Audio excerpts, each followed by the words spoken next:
Dear students, in this unit, we will talk about how changes in the DNA sequences and changes in the regulation of the developmental genes they assist major body changes in species, which results in the formation of new species. Now, the modern synthesis it combines with Darwin theory and it gives rise to the important aspects of genetics, and it explains the process of speciation.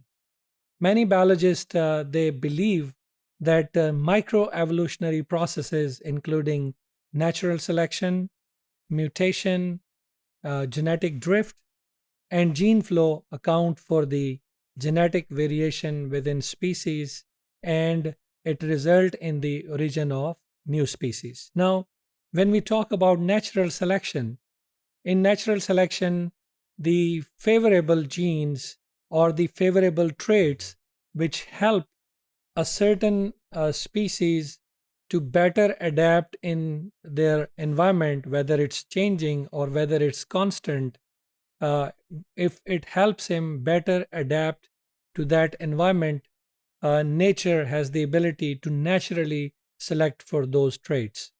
And when these traits keeps accumulating in certain individuals and population and the member of the population, they start using it, or uh, the population of those individual increases, it can lead to uh, microevolution and to a new species. Then we have mutation. Mutation, as you are aware, that any change in the nucleotide sequence of the DNA is known as mutation. The example which has been given in the earlier lectures is of sickle cell anemia. It's a disease of red blood cells in which normal red blood cells, which are disc shaped, uh, due to this sickle cell anemia disease, they are no more in disc shape and they become crescent like.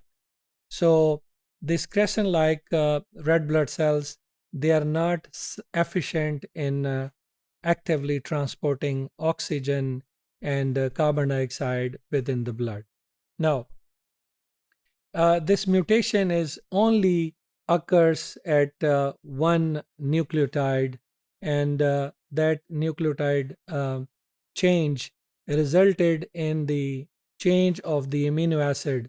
So instead of amino acid known as valine, the glutamic acid is replaced with that valine, and this result in the drastic change in the protein structure of hemoglobin, which in turns markedly um, change the structure of red blood cells, and this disease occurs. Now, genetic drift, in which some genes get separated on the basis of some advantages from the rest of the population. Similarly, gene flow from the outer source, the same species of the population, they get mixed with the member of the population which was geographically isolated once. It can also result in microevolutionary changes, which in turn can give rise to new species. Now, when we talk about the regulatory genes, these regulatory genes have the role to uh, make sure or to ensure the regulation of other genes. The regulation can be in such a way that it can increase the expression of certain genes and it can decrease the expression of some other genes. So these regulatory genes, they exert control over the hundreds of other genes during the developmental process, and very slight genetic change in those regulatory gene could ultimately cause major structural changes in an organism, and these changes can ultimately lead towards the morphological changes or the changes of the body parts, and it results in the uh, it could lead to the speciation process. One way of evaluating genetic variation in a population is to examine genetic polymorphism. The same thing in genetic polymorphism, as you can see here, it is the presence in a population of two or more alleles of a given for a given locus. Genetic polymorphism is extensive in population. One way biologists estimate the total amount of genetic polymorphism in population is by comparing the different forms of a protein. Now we can take the example of the eye color in humans. Some humans they have blue eye color, the other have brown eye color, and this is because of the genetic polymorphism on a single gene. You can take the example here in this diagram. This is actually a normal DNA sequence, and you can see that it has a specific sequence, but somehow the same gene have a very small mutation or changes, which is not harmful change, which does not destroy the function of the protein, but it can alter it in a very small way. Take the example of color of the eye. Instead of bluish color, it can give green color, but still the protein is in function. That is known as genetic polymorphism. So all other sequences are same, but this is different.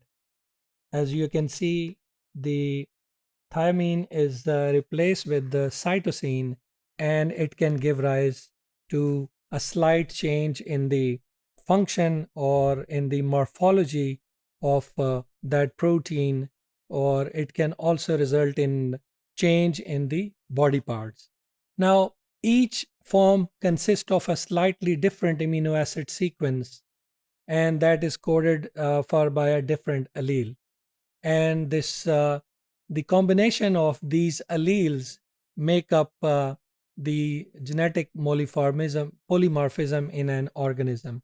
Determining the sequence of nucleotides in DNA from individual in a population provides a direct estimate of genetic polymorphism. If we take the example of any individual human being, there are thousands of genes which codes for thousand different proteins, and the human population has so many genetic polymorphic changes on each of those genes, and each individual is different from the other in terms of these genetic polymorphism. So this genetic polymorphism is very important when we talk about the association of individual to certain diseases or certain conditions. Nowadays, a lot of research is going on in which scientists are actually examining or finding out the genetic association of individual towards a typical disease, or even the genetic association of individuals towards a certain drugs.